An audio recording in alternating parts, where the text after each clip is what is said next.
Good morning, everyone. I'd like to welcome you to this morning's webinar on implementing and sustaining a Fab Lab. My name is Michael Osecki, and I'm pleased to work with our colleagues in the Fab Lab network to host the webinar this morning. Now, for those of you who may not have used the system before, I'd like to go through some of the features of the interface. In the center of the screen, slightly to the right, is the whiteboard area where the presentation materials will appear this morning. You can see the whiteboard here by the little flashing icon. There are other features of the system that you can use. For example, the emoticons, which I'm showing here, actually appear to the left of your screen. So, to tell us how you're feeling this morning and test the use of the system, why don't you use one of the emoticons and give us a hand or a smiley face or whatever you're feeling like this morning. There we go. Thank you very much. So that's how we use some of the features of the system. Now, importantly, this morning, as we go through the presentation, you may have questions, and we encourage those questions to be typed into the chat window. So the chat window where my flashing icon is, that indicates where it is actually on the interface. You'll see it over to the left. You'll be able to type in right above the send button. You'll be able to type in questions that you might have. For example, I'm typing in a hi right now. You can see I'm logged in as Laura Smith, and I just said hi to the room. So you'll be able to type in your comments or questions that you might have for the presenters this morning. Now remember, the moderators see all of the materials that you type in there.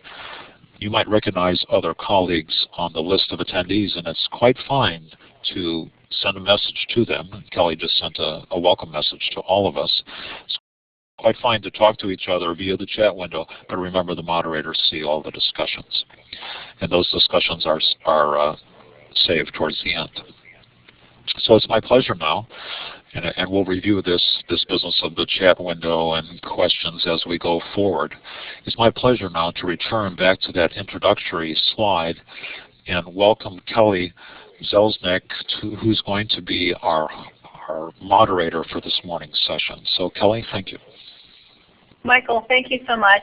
On behalf of the USFLN, I would like to thank Maytech and Michael Osecki for hosting us here today to have the second part of our two-part webinar on implementing and sustaining a Fab Lab. So welcome today to everyone. I understand we have people from all over the world, and we're so excited that you are able to join us. And I understand that some of the hours might be very early or very late for you, so thank you again. Just a few housekeeping pieces of information.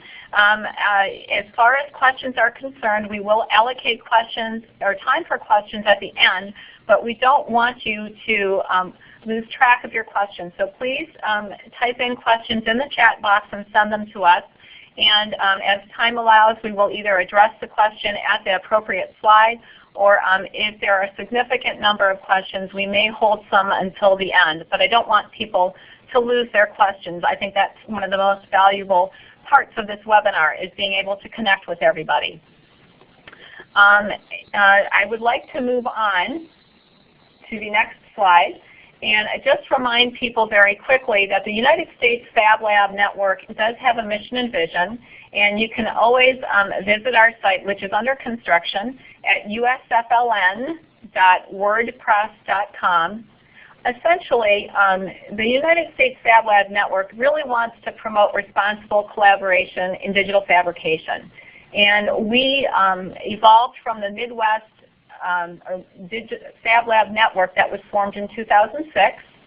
And we ascribe to the MIT Charter to support digital and personal fabrication in academics, business, and community outreach. And we want to foster innovation and creativity that contributes to the nation's well-being. And membership is open to any person and organization that is willing to follow the MIT Charter.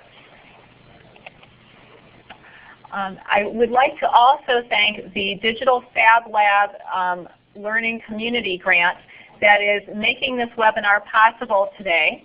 And I would like to ask Jim Janessi to describe the DFLC grant in a little more detail. Jim? Thank you, Kelly.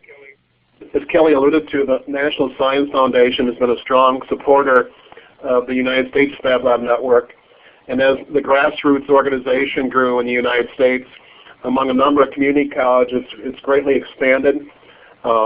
They helped fund an initial grant, Digital Fab grant, to develop guides and methodologies and curriculums to kind of get Fab Lab educators going in this country. And now it recently funded this initiative you see described here, where a network of networks, if you will, a network of community colleges primarily, but any educators with Fab Labs, will be collaborating with digital fabrication experts like MIT and hopefully the International Fab Lab Association too. We really look forward to collaborating with our international friends, as well as STEM learning experts like the School of Education at Stanford, and then 4 NSF ATE centers. Mike Lasecki and his team is one of our strategic partners in the project. All these networks and resources we brought together to establish a pilot learning community so we can start to organize the infrastructure and resources that will be leveraged throughout the United States and hopefully the world. On the next slide, you see at a very high level just the objectives of the project, which are to build an infrastructure, bring all the resources and practitioners together. In the States, we want to especially target that to industry and what's called next generation manufacturing technicians.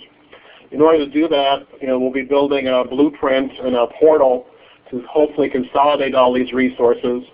As the Fab Lab community knows, there's a variety of wikis and websites out there, and so the goal of this project will be to try to provide a consolidated and coherent interface to that, while at the same time really understanding and researching the rich STEM learning that goes on and actually developing a STEM model and evaluating its impact on Fab Labs.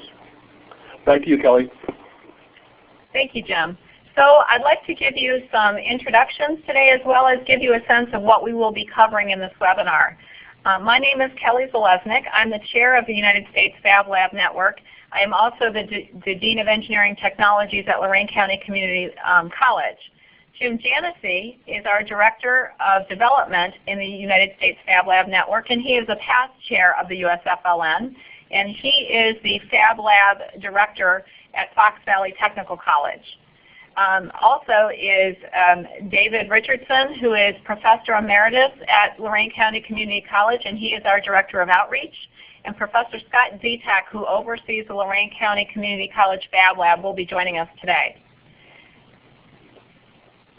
Thank you, Jim. In terms of the overview that we plan to discuss today, our first webinar covered a number of topics around getting started.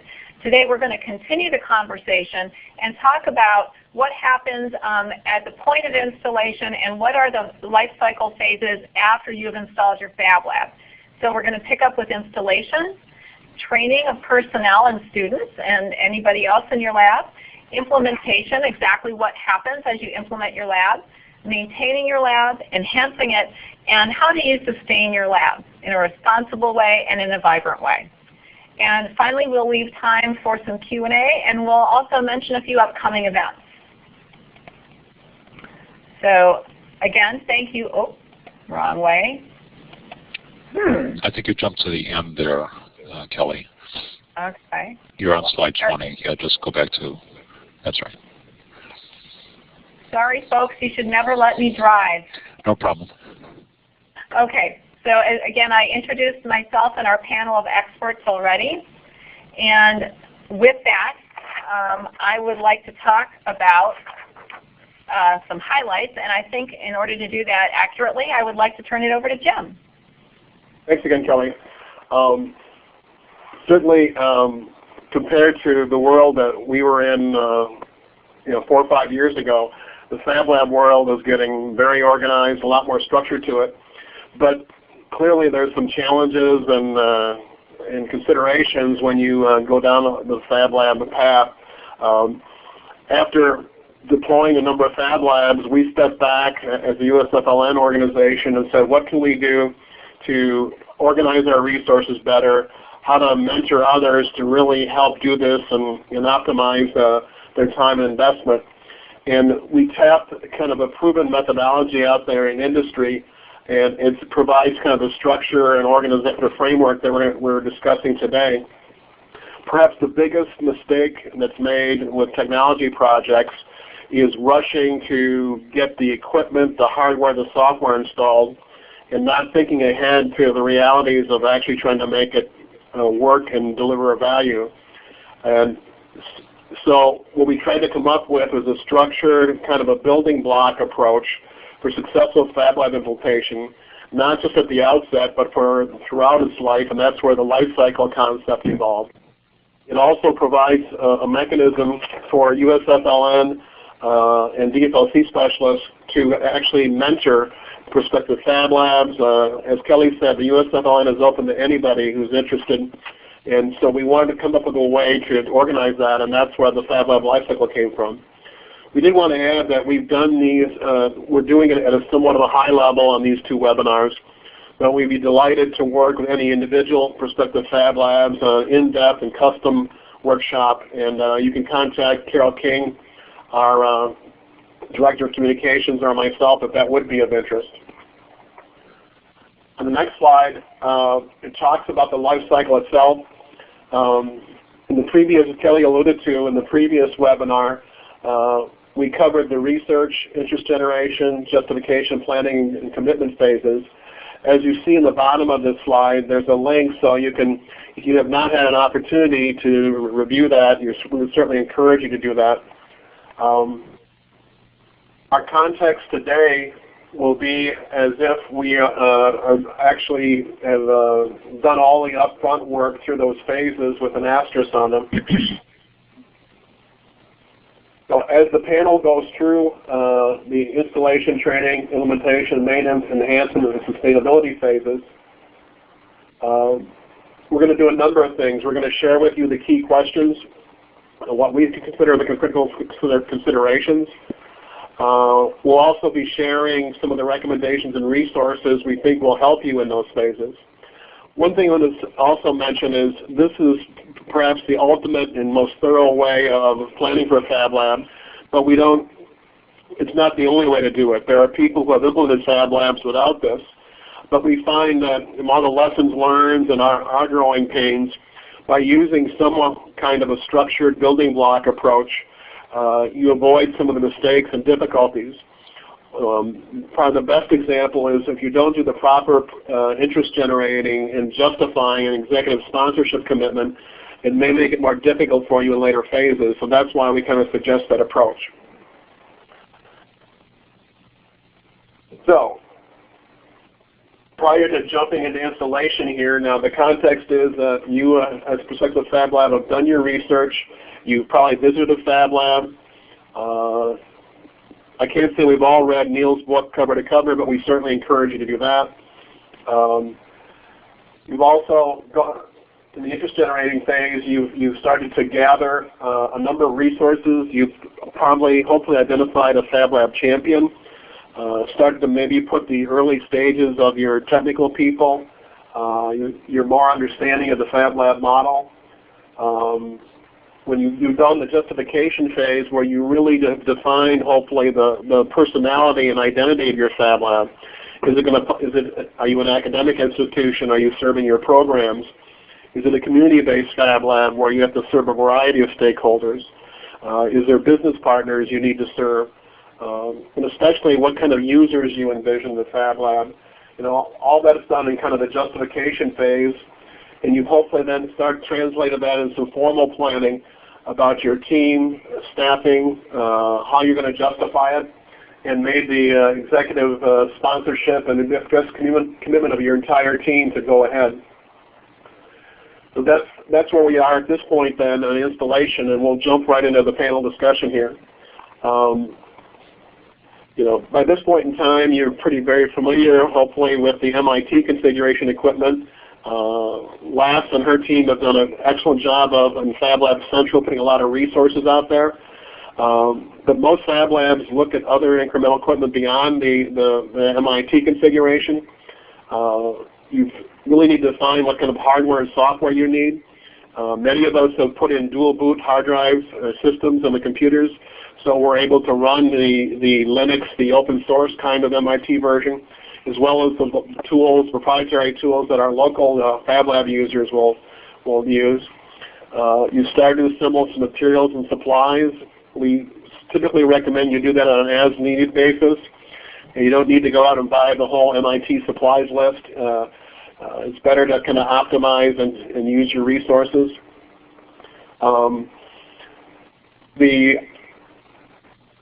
You hopefully have a startup team that is in place to launch this. One very important distinction we want to make is, and it goes back to this mistake of focusing on the hardware and the gear. Many organizations will install a system and forget about implementing them. And the true distinction here is implementing means you've integrated it into your organization, you're delivering value to your stakeholders, and you really have integrated not just the technology, but the people, processes, and technologies have all come together. That's the real distinction between installing and implementing. Sometimes installing tends to have a mentality, if we build it, they will come. And that's just something you don't want to leave to chance. So with that context and the building block approach you've hopefully taken, the installation phase will hopefully go smoothly. You can certainly engage other mentors. And for some real fine points about this, I'm going to turn it over to Scott Zetek, who manages the Lorraine Fab Lab, for some of his thoughts. Thank you, Jim. Well, I'm looking down through my list of things that I wish somebody would have told me. I guess something I just found out interestingly is that the MIT's Fab Lab inventory list as of today, if you bought everything on it, it's $89,000. So that seems to be a lot higher than what they originally told us. But they also keep adding equipment, and as Jim mentioned, you don't have to buy all that to start. That $89,000 does not include the welding or the Torchmate, which is another thing that's optional. So I would suggest definitely buying what you can afford, start with the most important equipment, and then adding as you can. Another option might be to even build some of your own equipment, like there's an MTM Snap, which is pretty much the equivalent of a Modella mill that you could build for about 1/6 the price. When it comes to the installation, I think a lot of people, they pull the equipment out of the box and they throw it down on the table and they think they're done, but there's a lot more to it than that. That's the easy part. You have to get all the software and communications going and things like that. I would say the ShopBot is a much more complex install than most people think. That's going to take, even somebody that's pretty good with tools, it's going to take them a couple of days to do that. And my big warning with the ShopBot is to make sure you do it right. If you don't follow the directions to the T, you're probably going to end up tearing the thing halfway back apart again to get it right, or you're going to continue to have problems with it. So that's the kind of thing that, if you can get some help from somebody that's already done it before, it's definitely a good idea. I would also suggest, if you have extra money, that you consider upgrading some of the equipment that you might buy, like perhaps get a larger table on your laser, or go with the closed-loop ShopBot instead of the ones with the stepper motors, and things like that. Software, I guess the biggest thing you need to know about the software now is that you can either go with commercial software like CorelDRAW and the software that comes with some of the equipment, or you can go with MIT software. And MIT has recently released something they call the Fab Lab modules, which is kind of a universal interface between graphics files and the equipment. So that's something that you would want to be aware of. As Jim mentioned, probably the best solution is to go with a dual boot, so that you have whatever software you might want to use, something that maybe the students are already familiar with because they're learning it in school, whatever, and use maybe Windows on that, and then have the other partition used for Ubuntu, which is what MIT usually bases all their software on. And I think that's about it. Scott, one thing if I could mention, when it comes to the recommendations and resources for all these spaces, we want participants to know, and we can confirm this in an email, about any of the documents and resources we reference we're making available for the next day or two at the website called dflc-usa.org. And out there, you're going to find kind of a collection of resources. There'll be a zip file of Scott Zetek's favorite tools and techniques. I mentioned when we had a previous NSF grant, we developed a set of guides, pretty in-depth, high-quality published documents and guides on curriculum integration and so forth. All those guides and resources will be made available to you out there if you go to the website, dflc-usa.org. One last comment before I turn it back to Scott for training. From a timeline point of view, once you've reached the commitment phase and placed the orders, you should probably allow at least 3 to 6 months, maybe at least 6 months, to do all the planning in your facilities. As far as planning how much time to allow for an installation, the world's record was Sherry Lasser and her team installed the Fab Lab in 24 hours, which we don't recommend. But I think you typically want to allow several weeks, especially in kind of behind closed door environment, as you not only install the equipment and cut your teeth on it, but kind of do some of the initial prep. Okay, back to you for training, Scott. Okay. I think the training is one of the things that's really underestimated when it comes to its importance. We found this out firsthand when we would have people would borrow MIT's mobile Fab Lab, and they would have all the equipment available to them, but there wasn't anything they could do with it if they didn't understand how to use it. So I think it's really important to have a training plan and schedule how you're going to do the training. It's going to take a lot of time for people to become proficient. It's one thing to learn how to use it basically, but to really become confident with it, be able to share your experience, and to know all the ins and outs of the different pieces of equipment and the various processes that are used in the lab, it takes time. You're going to have to plan how you're going to train your employees, and you're also going to have to learn to train your users, because there's a couple of different approaches for that. They can learn on their own to some extent, but you're going to have to show them some things in order for them to get started.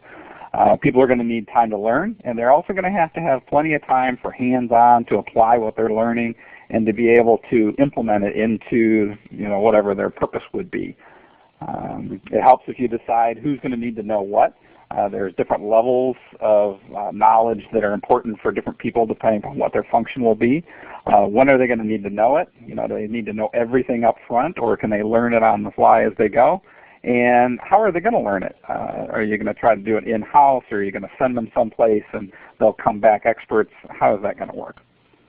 Probably one of the most important things that we learned in our lab right off the bat was that there's a lot of safety issues. Not all the equipment is dangerous, but many of the things that you do in the lab, you have to be aware of what can go wrong and what can happen.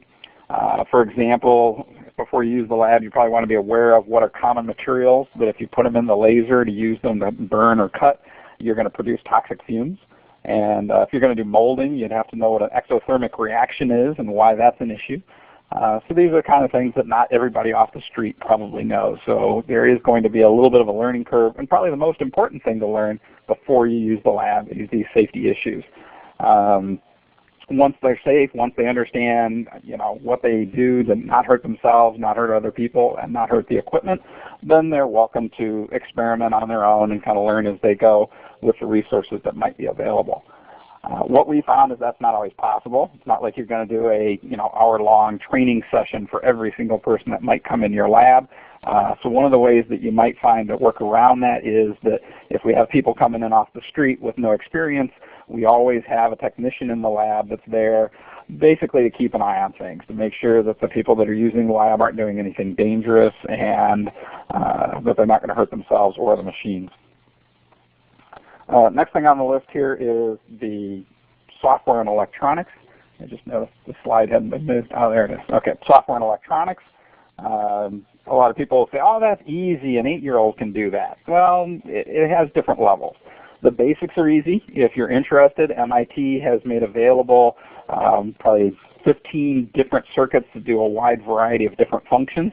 All you have to do is send them to the machine, cut them, solder them, program them, and you come up with a pretty impressive looking circuit without really knowing how it works, without developing a program from scratch or anything like that. If you're going to actually be able to make your own circuits and to implement different variations of those circuits, that's going to take a little bit more time and experience. So mastering the software, learning how to do microprocessor programming, and the various electronic components and how they work and how to choose them, that takes a lot of time and experience. MIT considers the electronics to be a fundamental part of the Fab Labs. I think some of the Fab Labs just say, oh, that's not important, we're going to leave it out.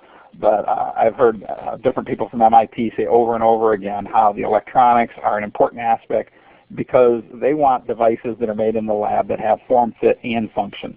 And the electronics is a good way to get functionality.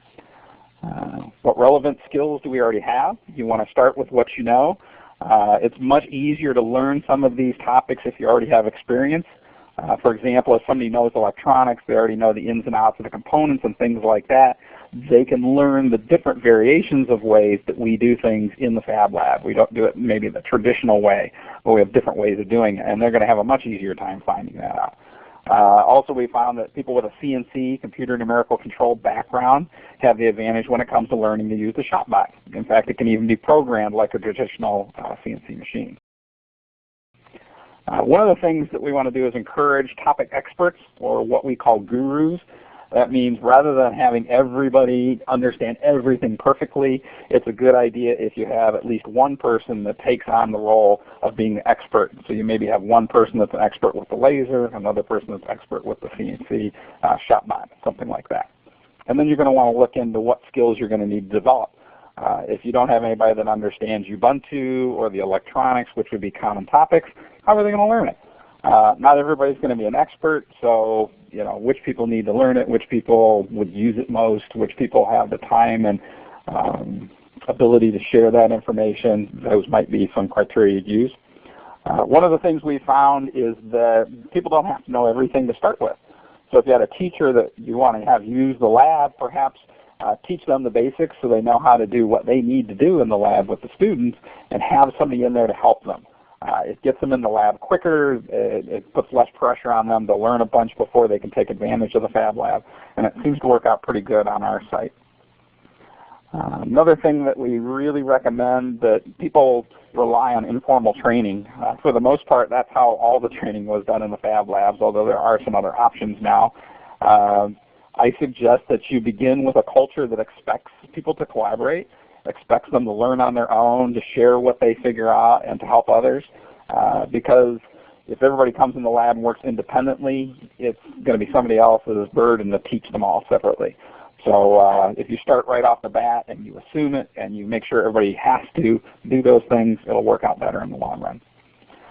We found that it's very inefficient to teach people one by one. People come in the lab and they all want you to sit down with them and spend a couple hours showing them things. So you want to try to figure out more efficient ways to do that. Ways that they can help themselves would be probably the best, but perhaps set up a few formal opportunities occasionally for people to take perhaps a class, a credit or non-credit class, in order to figure out the most important things. And I have some example resources.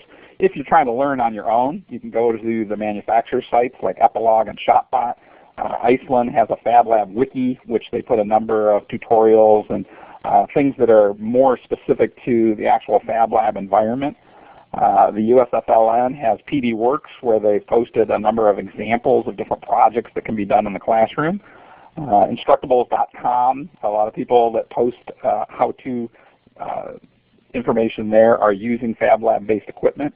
And also YouTube videos. It surprises me how often I'll look up something I want to do and I'll find a video online that shows me how to do it. A couple more things here. We really suggest that you leverage training the trainer. And what we mean by that is that instead of trying to train everybody, what you do is you train a few key people, and then the intention would be for them to train other people, and then those people train more people. And therefore you can kind of spread the load and get people the information they need when they need it. Some people, like I said, don't need to know everything. They just need to know the basics to get going. So if they had safety, perhaps they could get started. Some of your options for teaching these key people would be boot camp. The boot camps used to be taught solely in Norway, which was kind of expensive to travel there. Now we're offering it a different format. It's a very hands-on, globally distributed Fab Lab introduction course. It's hosted on several sites around the world. I'd say there's probably maybe 6 or 7 that are going to be running it this time. The next time that a boot camp is being held is January 9th through the 18th, and that's going to be the basic tools and processes like a crash course. And then again in June 18th to the 24th, they plan on having a boot camp on Fab Lab management and installation.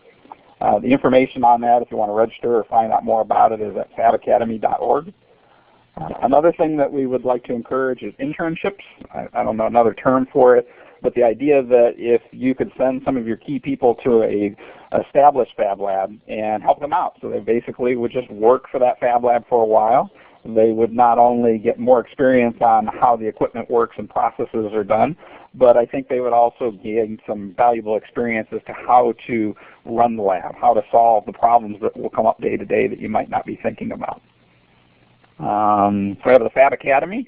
The Fab Academy is a really intense 6-month globally distributed Fab Lab training program. Basically continues where the boot camp leaves off, and that is going to start January 18th. So right after the first boot camp, that starts. It's here again offered by several sites around the world, and you should plan on spending like 20 to 40 hours per week doing that if you're going to work on the Fab Academy. It is accredited by the Fab Academy. It's not accredited by MIT or any other educational institution at this point, so that's a concern for some people. You can get an entire diploma for the whole 6 months, or supposedly you can get just like certificates for 1 to 2 week courses. And the last thing on the list here is lean on the USFLN mentors, and I'll turn it back to Jim to cover that. Before Tim picks up, I would like to just interject and thank you very much, Scott. This is Kelly Zalesnik. As your moderator, I'd like to remind you that if you have questions, please enter your questions in the chat box. And I do see a question, Scott, for you, which is, can I still go to Norway for the boot camp? It is possible. I believe they're one of the sites that are offering it. Thank you. And here's next, Jim. You're up. As Scott alluded to, there's a lot of informal and I guess semi-formal mentoring USFLN can offer. Certainly, any of us are available for one-on-one discussions. If any of you want to do anything more structured, we can certainly talk about that. When it comes to training, another thing to consider is there's a tendency to think of it as like a one-shot deal, but you really have to think of it in terms of doing it multiple times and different iterations. We're up to 3 Fab Labs and a mobile Fab Lab at this point, and Steve Gallagher, our Fab Lab manager, has done a masterful job of training and retraining people, because you will find that there's going to be some turnover of the technicians in particular. As educational institutions, we can take advantage of interns, and so it's important to try to capture your training in such a way that you'll more easily and more readily be able to repeat it in the future. Certainly some of the resources we'll make available to you will hopefully make it a little easier in that regard. But one general mindset we try to recommend in general is that you try to be as self-sufficient as possible. If you try to, well, it'll be easier for newer Fab Labs coming online than perhaps we would experience. It's still hard to really access other people and resources, and it's better just to think we're going to be as self-sufficient as we can and try to do as much of this as we can. But hopefully some of the resources and documents and guides we share will help you do that. Moving to implementation, and this is where you really tie together and make all the visioning and justification happen. It actually gets to be kind of the fun part of it. By this point in time, you're really focused on how is the Fab Lab going to be of value and be integrated to not just your organization, but any other organizations or stakeholders. You'll start to build a schedule of offerings and really try to figure out how can we put the equipment to use. If you look across our respective Fab Labs, we all run program courses, free courses in the industry. Scott Zitek teaches an Intro to Personal Fab class every Wednesday when he's not on sabbatical. Steve Gallagher has organized a Personal Fab series of courses around each piece of equipment. Many of us have implemented how to make almost anything classes that are inspired by MIT. But you really need to start figuring out how to leverage it. Almost every Fab Lab tries to have some kind of grand opening. Again, trying to make sure your Fab Lab meets the purposes you defined. It's difficult to try to get Neil to come to every opening, but sometimes if you do need to make a big splash, Sherry Lasser is certainly helpful to do that. But you need to start thinking about actually building a portfolio of offerings. And we can certainly make those available to you, the things that we're doing, different classes, seminars, workshops. You're going to find during the internal selling and justification process, and even at this point implementation, you're probably doing a lot of VIP tours and briefings, executive briefings. In our case, we try to especially pay attention to business and industry and the inventor community, and by putting staff involved in that, we are now co-inventors in a number of patents. If you look at some of the other Fab Labs that are very community-based, you start to see a variety of boys and girls clubs coming through, alternative high schools. But it really is important to make sure that you take care of whatever your key stakeholders are, the people that are really funding this. You'll also find that those Fab Labs are a real magnet for the media, so you probably should think about a marketing and even a media plan. We keep track in order to prove we're working with stakeholders, we keep track of all our touch points. That's any event or activity on-site or even remotely where we focus on Fab Lab activities. And we track that. Our media hits, our media touch points over the last 4 years are well in the 50 or 60 range, whether it be print, other kinds of media. So please leverage that. And certainly we would encourage you to join the United States Fab Lab Network and International Fab Lab Association as well, so you can leverage all the other resources and capabilities that are out there. With that, I'll turn it over to David for a few of his thoughts. I just want to make one point here, and I will contradict it later. The first thing to do when you have all this stuff in front of you and the site and the people are ready to start is specialize, focus. The problem is that we are all finite. We can't be all things to all people. So as counterintuitive as this seems, I would say start small, don't overextend. Promise only what you are confident you can deliver, and when you deliver, be sure you deliver more than you promised. The smallest scale I'm aware of right now is Costa Rica, which has a vinyl cutter and a beat-up old Toyota pickup, and that's their mobile Fab Lab that covers the jungles. They do what they promise to do, and they are not destroying themselves and trying to do more than they are able to do. In order to do that, to start small realistically, this is back to the earlier parts of the process. Be sure to identify very carefully what the interests are of your group, what the mission is, what resources are assuredly available, and then once you have all of these determined, figure out what the strength is, because each Fab Lab tends to have a different focus, a different strength, a different mission. And if you keep your eye on that specific specialized focus, you will have success to start with and can build on that later. This is for the implementation stage. That's it. David, thank you very much. And I noticed that there is a question. Someone's asking for more information about involving the Boys and Girls Clubs. And Jim, perhaps you can speak to that? Sure. We actually, in our Fab Lab, because I guess what personally our Fab Lab is ABC, academic, business, and community, built an outreach program, a STEM outreach program, trying to engage not only K through 12 schools but other organizations. And we found that the Boys and Girls Clubs, their mission and personality is very much aligned. The hands-on, minds-on experience of Fab Labs really is very engaging. The directors for Boys and Girls Clubs are just very receptive and are a natural fit for the Fab Labs. As Steve Gallagher can attest, it's very challenging when you start working with large groups of young people. But over time, we've kind of figured a way to manage that. Probably the most popular option we have is a Young Inventor Series, where we have teams of Boys and Girls Clubs or young learners come up with some idea. In some cases, it's an idea to make their lives better. They come up with some sketches. They build a poster to kind of sell their idea. And as best we can, we actually try to make their idea in the Fab Lab. Interestingly enough, a couple of those actually could be commercialized, but by doing those kind of approaches with young learners and boys and girls clubs in particular, it can be very effective. Thank you very much, Jim. I'd like to move on to the next slide, and I'll see if I don't advance us to the end, which is really about maintenance. And I'd like to ask Scott Zitak to talk to our audience about maintaining a Fab Lab. Okay, thank you, Kelly. The first item on the list is what human, technical, and financial resources are needed.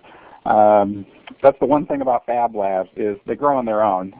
You're going to get the lab implemented, and before you know it, you're going to have tons of people that once they see the lab, they're going to have ideas to how they could utilize it. So as we already talked about, besides the obvious things like the academics, you're going to have people from the general public that are going to want to use it, local companies and entrepreneurs, community groups, and all sorts of things like that. And they will require support. So you're going to have to look at what's going to be involved with that for people to be able to use the lab and use the lab safely. One of the things that we can offer to try to give you an idea of all the different various things that would need to be done is that we have a lab technician job description. Because it depends what your environment's like. If you're in an educational institution, this might be considerably different than the chores that might be involved with somebody that was running this as though it was a small business. So there's a wide range of things that might fall into that, but we wanted to touch upon some of them. The first one you might not have thought of already is preventative and repair maintenance. Preventative maintenance would be what you would do to make the equipment work better and last longer and to hopefully prevent it from breaking in the first place. And you might not be aware that the laser and the shop bots have to be periodically cleaned, lubricated, and calibrated. It's not a very long, involved process, but it is something that has to be done on a regular basis. The lens on the laser also needs to be cleaned regularly. Depends how much you use the laser and what you're using it for, but if the lenses get dirty, it will permanently damage them if it gets used that way too long. So it saves you some money in replacing lenses if you keep them clean. And you'll notice that the laser will work considerably better if you do that. And don't forget about computer maintenance. We have 25 computers in our lab, and it becomes a pretty big chore to keep track of that many computers and keep them all running. You're going to have to install operating system updates to make sure that they're not vulnerable to different types of malware. There's going to be software updates for the various software packages that you use. You're going to have to upgrade the equipment drivers and the firmware related to them. Don't forget about the antivirus. You have to keep those up to date. Remember, these are computers that are used probably in a pretty public location. So people do all sorts of things with them you wouldn't want them to do. So they're more likely to catch viruses and things like that.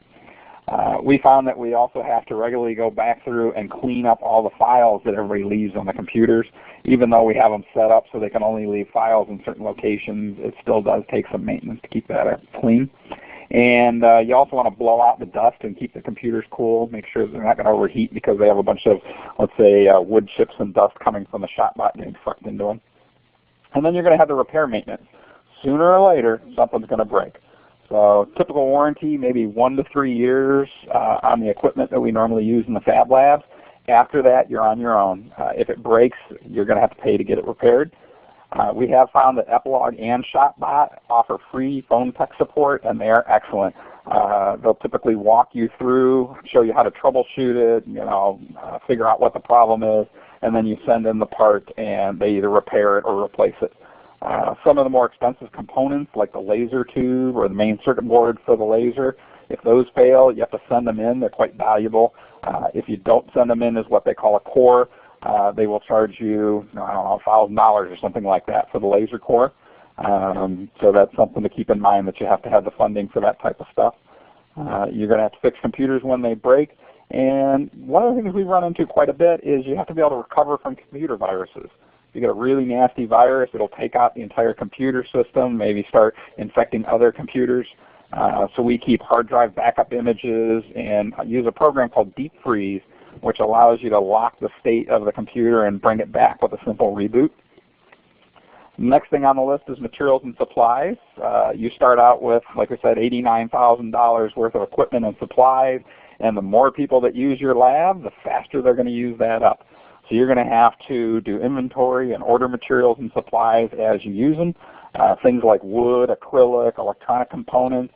are all things that you're going to use up if you're actually taking advantage of the Fab Lab, and they can be quite time consuming to keep track of and to order. You're also going to want to figure out in advance who's going to be paying for this stuff. So once we use up all the wood that we bought, how are we going to replace it? Are you just going to give it away to anybody that wants to use it? Are you going to sell the materials to the users to try to make up the money so you can buy replacements? Another option that we found works pretty good is you just expect the users to bring their own materials if they can. So if it's things that are readily available locally, if they can buy them in small quantities, encourage them just to bring in their own materials, and that'll save you a lot of effort. Tooling and consumables is a very similar idea. The ShopBot and the Modella mill, they use tools to cut with, and those tools are going to eventually break and wear out. If people don't know what they're doing, they're going to break a lot of them. But sooner or later, it's just part of their nature that they're going to wear out. You're also going to have to replace the ShopBot collets and things like that. There's a sacrificial board that we use to cut on top of for the ShopBot you have to replace once in a while. Things like that, which you might not have thought about. Even the razor blades for the vinyl cutter add up, even though they last quite a while. Different consumables I can think of would be things like the vinyl that you use for using the vinyl cutter and transfer tape, molding and casting supplies, and paints for the silk screening. Next item on the list, ongoing equipment expenses. You're going to have things like if you don't have external venting for your laser, you're probably going to have some type of HEPA filter. Those HEPA filters are incredibly expensive. There's some pre-filters involved, and I wouldn't be surprised if it's $1,000 a pop that you would have to replace those.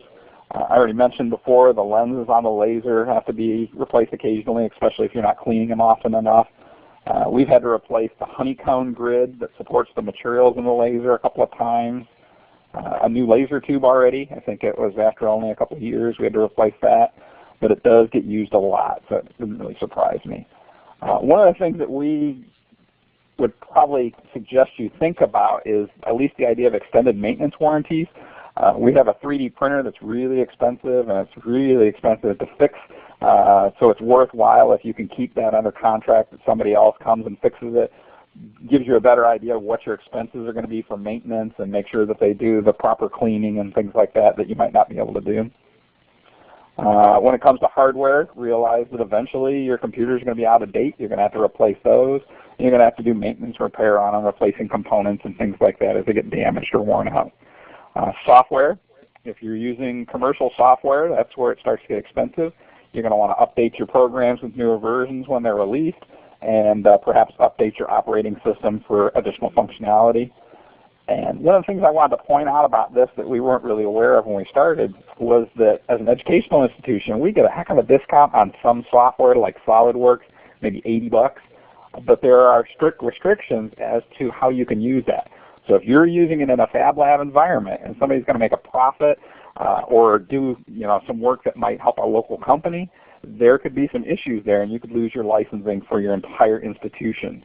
So we end up buying commercial licenses, which could be $2,000 or more to buy initially, and then they're expensive to do the maintenance on them every year too. But something to consider so that you're not out of compliance with the software licensing.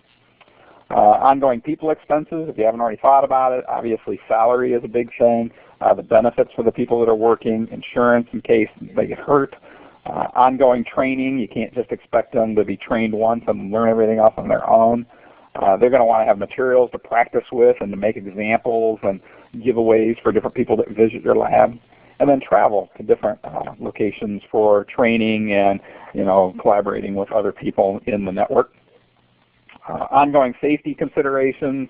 As I said, one of the big things that we do here is that we like to have a tech in the lab to prevent unsafe use.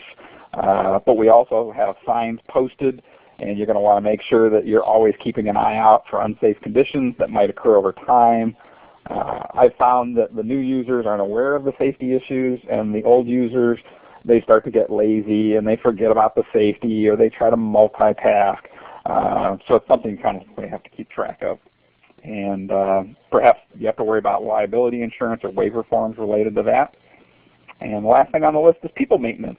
The idea that just like you have to keep up to date with the equipment, you're going to want to invest in your people. You're going to want to train the new employees, which can take weeks or months before they become really able to help you a lot. You want to be ready to replace employees when they leave. If you have somebody that's been working for you for a year and they leave, that's a pretty big hole to fill, and that's going to take some time to figure out how to do that. And you want to keep your employees up to date on the new processes that come out, the different pieces of equipment, how MIT is doing things, and ways to do that might be things like the Fab Academy, attending the United States Fab Lab Network events, participating in Fab Lab related competitions like we have a Fab Off, and perhaps attending the annual International Fab Lab Symposium, which is supposed to be in New Zealand next. And that's it. Scott, thank you very much. I've noticed that we have a few questions regarding the slide, and I'd like to hold off and ask Jim to speak to maintenance as well, and then we'll go ahead and address the questions that we've received around maintenance. Okay. Thanks, Kelly. Before I kind of make those points, I just kind of had a question for Scott that might be helpful to the audience. Scott, if you think of a startup Fab Lab and think of a ballpark dollars, what would you say might be a good planning number for materials and supplies and maybe equipment warranty, just some kind of frame of reference for the participants in the webinar? I don't know if I could come up with an exact dollar because there's a lot of variables involved. It depends what equipment you have. It depends how much people are using it, how well you're doing the maintenance on it. You know, how many things can you fix yourself as opposed to having to call somebody else in for it. Just your luck, sheer luck, you know, whether or not something breaks or not. So yeah, that's kind of hard to say. I'd have to think about that. Okay. We can try to provide that. As a production Fab Lab, we're probably spending a couple $1,000s a month on materials and supplies. And one thing that we're very interested in, the USFLN has discussed in the past, and this is a good opportunity, that we're very interested in trying to see if we can consolidate our purchasing power for materials and supplies. We did have one case where our good friends at Century College, Scott Simonson, have a partnership with 3M, and they couldn't, you know, fund their Fab Lab, but basically said, here's our catalog, why don't you pick out what you need. So we were able to kind of do kind of a collective acquisition of some copper adhesive tape. And so USFLN is very much interested in talking about ideas on how we can try to share and get some discounting of materials and supplies. 3D printers has been mentioned a couple different times. And one of our questioners even asked if you could lease a 3D printer, which is a really good question. I'm not sure about that. I think the nature of the technology might, and the vendors might dictate that. But now that 3D printers are more affordable, we certainly would encourage you to consider those. As Scott kind of alluded to, there's more headaches or more involvement, but you know, something to consider.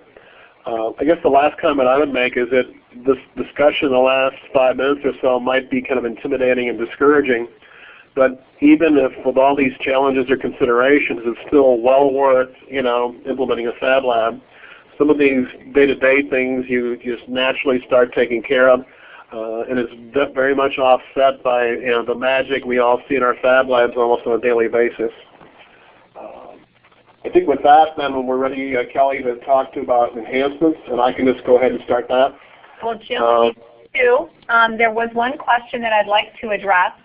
Someone had asked if there was a recommended list of spares, like the laser tube, so that you could avoid downtime when you do have, you know, a need for perhaps unscheduled maintenance and you have to do a quick repair. Scott or Jim, would you like to address that? I would say the laser tube, those are quite expensive, so it would be a pretty big investment to just have one of those sitting around in case it went out. There would be the core charge you'd have to pay for out of your own pocket and everything else. We do like to keep some of the items that we know will break that are fairly inexpensive. There's some belts for the laser. There's some cables that we found eventually will wear out. You know, if it's under 10, 20 bucks, it might be worth having it around. The big thing that we've realized, though, is that as long as you can process payment to these different companies like ShopBot and Epilogue, they are really good at getting you things quickly. I mean, it's not unusual for us to receive things within 24 hours. So even if it's something we didn't have, we can get the replacement parts pretty darn quick. Kelly, I noticed there was a question on safety as well. I mean, I think it's good to have any users certify on every piece of equipment, and that's what we do in our Fab Lab. And so to the extent that was a concern or consideration, there are definitely some examples of ways to do that, and we would certainly encourage that. Thank you, Jim. Why don't we move on to enhancement, and perhaps if there are additional questions regarding safety and certifications of users, we can discuss that more fully in the Q&A. Sounds good. When it comes to enhancements, you're probably at this point a year or two into the Fab Lab world. At some point in time, it's good to take a breath and kind of step back. And then you've got the routines going and your maintenance and the funding of that to support that.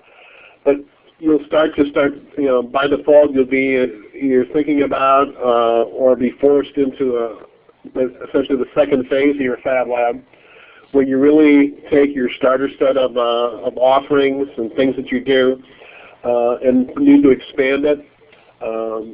If you've done your upfront planning, hopefully you have some additional sources of funding or ideas. One advantage you'll have at this point is, rather than trying to assess about all the dreams and ideas earlier in the life cycle, you're now at a point where there's a lot of lessons learned, and you're also an active member of the Fab Lab community, and you're going to get a lot of ideas. We encourage every Fab Lab to keep an idea log, some centralized place where you collect all the ideas and goodies. When you get ready for this phase, then you need to talk about not only how you want to enhance the Fab Lab, but basically just to justify your existence. Most of our Fab Labs keep a log of people that come in and use the Fab Lab. It's very powerful and effective to be able to track. Admittedly, it's a bit of a challenge or headache, but with some friendly reminding and nagging, you get all the various users and visitors to start doing that. In our case, last year we had over 6,000 touch points, which gets people's attention and gets the people who are sponsoring and funding you as well. But at this point, what'll start to emerge is you use some new offerings, classes. You'll also potentially need to have more revenue. We augment any course revenue and so forth by doing contracts with business and industry to use the Fab Lab, to do prototyping. We do 2 to 5K contracts with various inventors and companies, which definitely help fund our Fab Lab. And we're all in this together, kind of in the back seat that MIT is driving. So you do want to keep an eye on where MIT is going with this. Those of you who are about to join the Fab Lab are joining at a very exciting time. I think we're well over 100 Fab Labs around the world. As Scott mentioned, the next Fab 7 or 8 or whatever we're up to now, as they're affectionately called, will be in New Zealand next year. But every Fab Lab has a Polycom, and it's just a world of difference when you get to talk to people you've met or you've actually visited in their Fab Lab. So we really encourage you to do a lot of collaboration, sharing of ideas, so you can kind of have a formal structured plan to enhance your Fab Lab. With that, I'll turn it over to David. Okay, a few minutes ago I talked about focusing and specializing. The opposite of that is to generalize or grow or be bigger. I think the key word here, though, is to be kinetic, to be vital, to be alive, because stasis is death, and we know how monocultures are very vulnerable to epidemics. So we want to diversify and be alive. Our economy tends to think that bigger is better. Bigger is one way of being alive, but another might be more or better or different. And so specifically with some of the elements of a Fab Lab, with your users, they may be coming in on an academic mission, but consider diversifying with business applications or entrepreneurship, or there may be a community service or research. The ABCs and research of Fab Labs, we tend to focus at first, but consider ways that you can keep your lab alive with some diversity in the mission. With the equipment and the software, obviously we need to stay up to date with things. They need to be newer and current. But sometimes you need more of the same, as Scott Zetek has found out that 2 epilogues are better than 1. 1 for production, 1 for demonstration and instruction. Another might simply be additions. If you started off with the most popular epilogue and a roll of violin cutter, then the next thing might be to say, let's add a stronger electronic suite. So adding to the nature of the equipment and software, or increasing more of what you already have, or making sure that you keep current. This is a way to enhance and make sure that your Fab Lab is at the cutting edge. As far as the site itself, you may simply keep what you have and make it better qualitatively. You may do what Lorraine had to do and Fox Valley, make it bigger, make it quantitatively different and enhanced. Or you may want to do, again, what Fox Valley has done and have more sites. Clone it. Don't try to make it simply bigger. Make more of them so that they can collaborate with each other. Scott made a very good point about staff maintenance.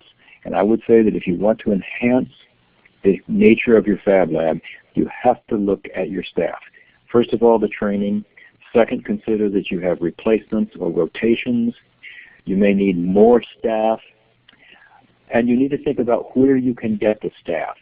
Those of us in academic institutions tend to look for student assistants or release time for the full professional faculty.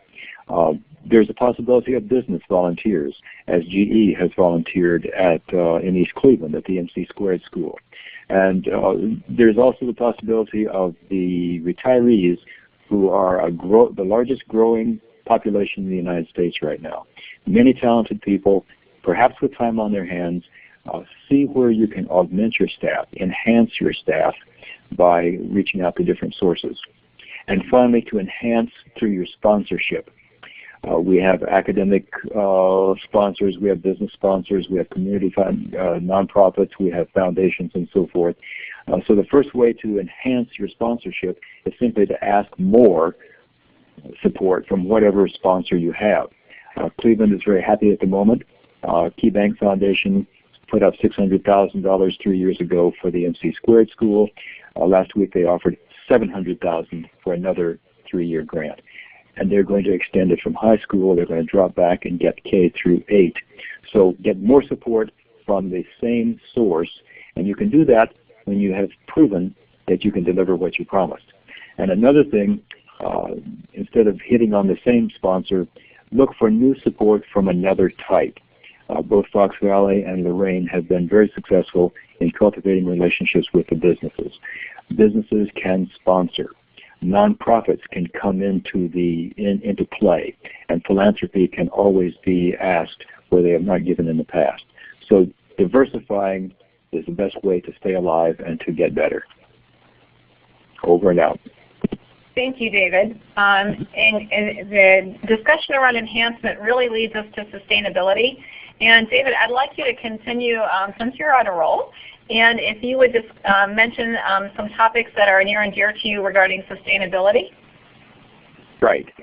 There are several things on the slide that we can see and go over in particular detail.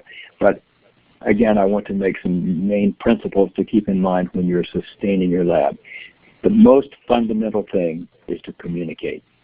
To communicate and stay in touch with all the principals, all the people who have a stake in this project. First of all, your users, the people who come in to work in the Fab Lab, are they getting what they want? Are they getting what they really need, which may be different from what they want? Always invite suggestions from them. You want to keep them happy, and you want to keep them challenged. Secondly, the staff. Communicate with the staff. Are they enthusiastic? You can observe that. But are they really engaged? Are they being innovative, or are they simply putting in their hours? Once again, keep asking the staff for their suggestions about what they would like to see. The sponsors are especially important to sustain a Fab Lab. Do they know what the Fab Lab is accomplishing? One of the questions on the chat board a few minutes ago was, how do we prove that Fab Labs help to retain, and how do we prove that there's cognitive development? Well, this is the kind of thing that we need to document and then communicate that to our sponsors. Let them know so that they can be proud of what they've done. They're more likely to come back and help us sustain it. Someone else to communicate with constantly is other Fab Labs. That can be individually from lab to lab. It can be through the USFLN, the network. It can be through the Fab Lab Association, the global network. But in all cases, invite people to visit. Invite them to come advise, share ideas, trade resources. This is a self-help mutual admiration society, and it's through that collaboration that we can sustain ourselves best. Jim made a very important point about the media. Make sure that you keep the public aware of the success. It's not just another government agency or institution spending my money. It's someone who is doing something for our town or our school or our foundation. Keep the public aware of the success, because future support is unpredictable. I'm just finishing up Nassim Taleb's book, Black Swan. The subtitle is The Impact of the Highly Improbable. We operate on bell-shaped curves, and we think that this is the way the world operates, but the improbable is what happens and can destroy us or can make us. If you keep the media aware of the Fab Labs and what you're doing, you never can tell when a sponsor is going to pop out of the woodwork. I belong to a group that just received $250,000 out of the blue, simply because that person was aware of our presence. So stay in touch with your users, with your staff, with your sponsors, with other Fab Labs, and don't be shy about sending out press releases and especially pictures to the media. That will keep them aware of your life and keep the Fab Labs on a sustainable course. And Jim. Yes, a couple points I want to make here. We're a pretty pragmatic group, and sometimes we get asked, can you run a for-profit Fab Lab, or can you at least break even? There are models out there like Tech Shop and so forth, who are in those kind of models. The truth is, none of us have been able to find a way to do a break-even operation. I mean, we exhaust as many revenue streams as we can with industry contracts. We have one corporate sponsor, Granger, who provided us $10,000 for STEM outreach. So even if you exhaust all those resources, you really need to plan to sustain your Fab Lab with some fundamental ongoing revenue and sources. Some of the educators in the audience have asked about trying to justify the impact on programs and completion and so forth. We can certainly share with you some of the detailed research from the initial digital Fab grant that we think we finally have started to establish a baseline in that regard. But it illustrates, whatever the key drivers or justification points, there really at this point in time is resources, information, and data available to help you sustain your Fab Lab. And with that, I'll turn it over to Kelly. Thank you, Jim. As part of the sustainability, I would like to mention, as an administrator at a community college, that there are some areas that for me are not a challenge. For example, keeping the lights on and having electricity and those sort of basics come along as part and parcel for running my division. So if I was a community outreach person, I would be much more concerned with those items. So my area of focus may be quite different than somebody else's. But ultimately, I do have to think about how am I going to staff this lab, how many hours a week am I going to make it available to the public versus business, and how am I going to offer classes in there, how am I going to schedule it, who is going to be able to teach those classes.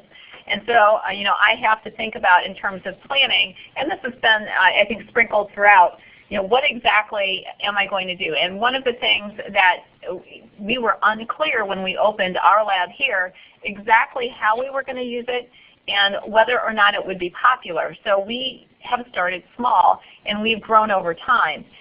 We try to be as cost effective as possible because we are publicly supported. So we quite often use college students as lab assistants that oversee the lab during open hours.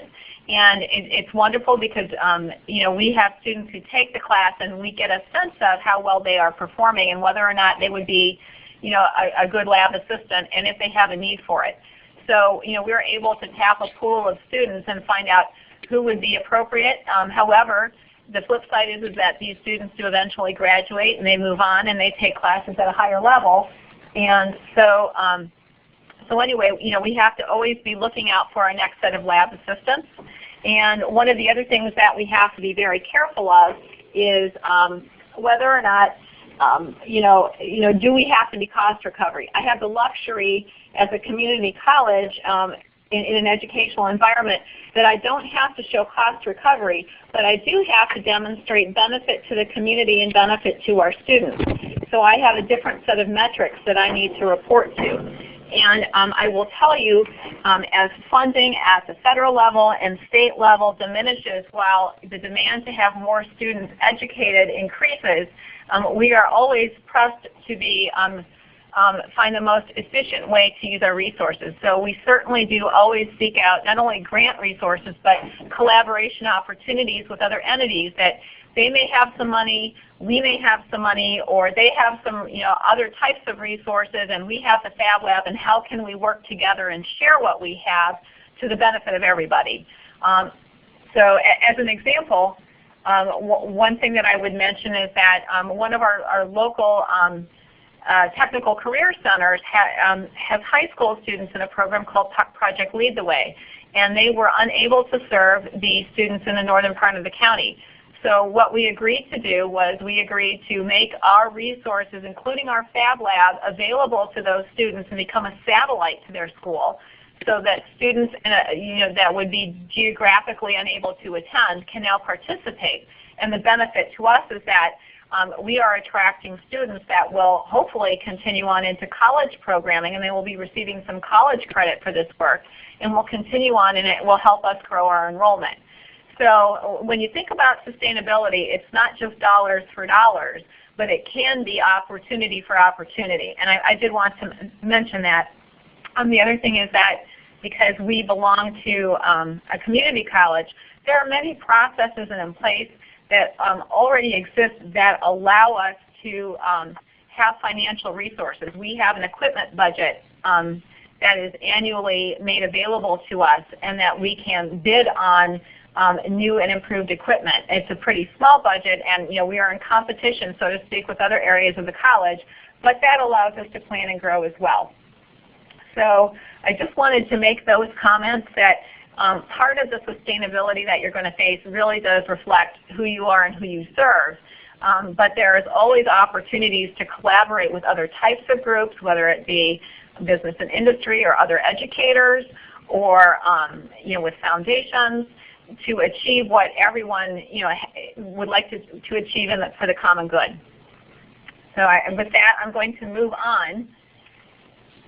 And I don't see any other questions. I do see a comment. Let's see, I see well, I'm going to wait a second while I read these comments, but I am going to move on. We do have a few minutes left for Q&A. We have about 12 minutes left. And I want to remind people about the phases that we've covered today: installation, training, implementation, maintenance, enhancement, and sustainability. And one of the things I wanted to do was go back to an earlier question, and let's see if I can find it. Let's see, pardon me here, yes. Okay, so someone had mentioned that their college administrators are ultra-focused on two things: student success and completion, and developmental education. And they want to know how they can convince their administration that the Fab Lab would address both of these areas. And so I'd like to ask our panelists if they would like to speak to that. I can comment, Kelly. First of all, we can specifically work with that person and that institution, which we've done a number of times. David and I have done teleconferences with different organizations as they justify Fab Labs. And so certainly we can be part of the discussion, even the planning in your life cycle. We now have documented, after the first 3 years of Digital Fab Grant, several hundred courses that have implemented Fab Lab experiences into it. The students evaluate their experiences. The instructors assess their improvement in some basic STEM skills. And so I think there's enough ammunition and resources out there. USFLN also partners with groups like TIES, who are very focused on Fab Labs. So there is probably more justification and resources, and we'd be happy to discuss it with you at any time after this webinar. I would also like to join in that at Lorain County Community College, we are also very focused on student completion and on developmental education, because it can be a barrier to student entrance into college level work as well as student completion. And we have several projects underway, and we would be more than happy to share with anybody. But one of the projects that we're working on is developing basically developmental ed math courses that would be conducted in the Fab Lab, with the notion that there are ideas that are abstract, and being able to present those ideas in a concrete way will help accelerate students that are that are taking math classes that need to get to the next level. And we think that presenting these ideas in a contextual way that is non-abstract will help them grasp the content more quickly and more deeply. And obviously, if a student feels that they can be successful in math, they're more likely to look at careers in some area of STEM, science, technology, engineering, or math. If they feel confident about it and they get it, that means that there are more students who are going to be entering those fields of study. So, for example, that's one area that we're focusing on. I think also in terms of completion, we have noticed that we have had students that are taking classes outside of our division, and where the faculty member has chosen to use the Fab Lab as a resource. And students actually spend time outside of class in the Fab Lab working on a project. And an example would be, we just did a celebration yesterday. Over the past semester, we had students who were participating in a computer games and simulation design program. So it's really about gaming, okay? And that's the programming that they're in. They're learning to write software and write gaming software for multiple applications. These students volunteered with their faculty member to work on a project outside of class. It's volunteer, it's their own time, and there's no grade attached to it. They built a video arcade as well as the software. And they built the arcade on their own time in the Fab Lab. They did the electronics. They physically built the whole arcade model, and then they created a program and they embedded it in the arcade, and now it sits in the Gamers Lounge. And I couldn't get near it yesterday once they unveiled it. There were students lined up to play this game. So that's, again, just another suggestion of how student learning, in this case it's informal, but how student learning is enhanced, because these students were willing to spend their own time to get a much deeper understanding of their subject matter. I'd like to see if there are any other questions at this point. Does anyone else have any questions? If you do, please feel free to submit them to the chat box. Kelly, while we're waiting, there was one question that somebody who registered posed, which I thought also offered an interesting idea. The question was, how many Fab Labs are associated with, located, and are talking to public libraries? And the short answer is I'm not aware of any at this point, but it's a very intriguing idea. I know the Fab Lab at the University of Illinois Champaign-Urbana is heavily community-oriented, and I'm wondering if they might have had any discussions with libraries. But certainly libraries, especially as they start to integrate more digital resources, it would be a natural to kind of have some kind of collaboration with Fab Labs. So if that question was still out there, I at least wanted to address that. Thank you, Jim. I missed that question. I'm seeing no other questions, and so I'd like to move on very briefly and respect everybody's time.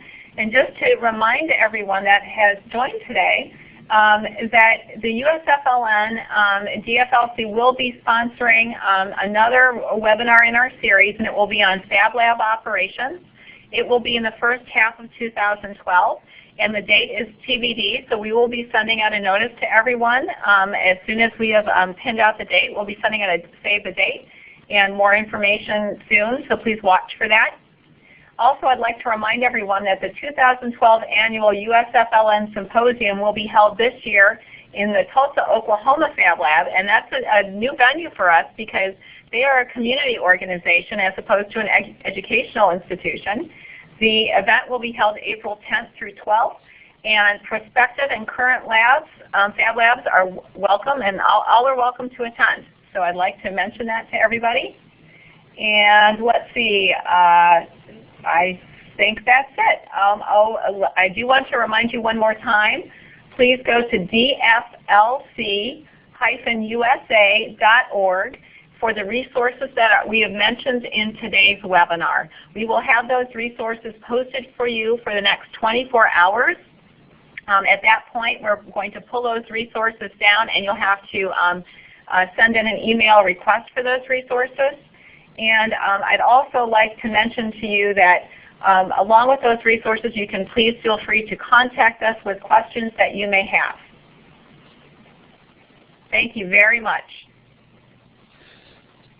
So excuse me, for our colleagues online, this is Michael Lasecki. Let's give a hand. That means go over to underneath the list of people and give a little applause there to our people today. I'd like to thank Kelly, Jim, Scott, and David very much for the time and very informative Fab Lab. We here at our own community college system in Phoenix, Arizona, are exploring this, and so this was particularly interesting to hear the challenges associated with resources and sustaining and development.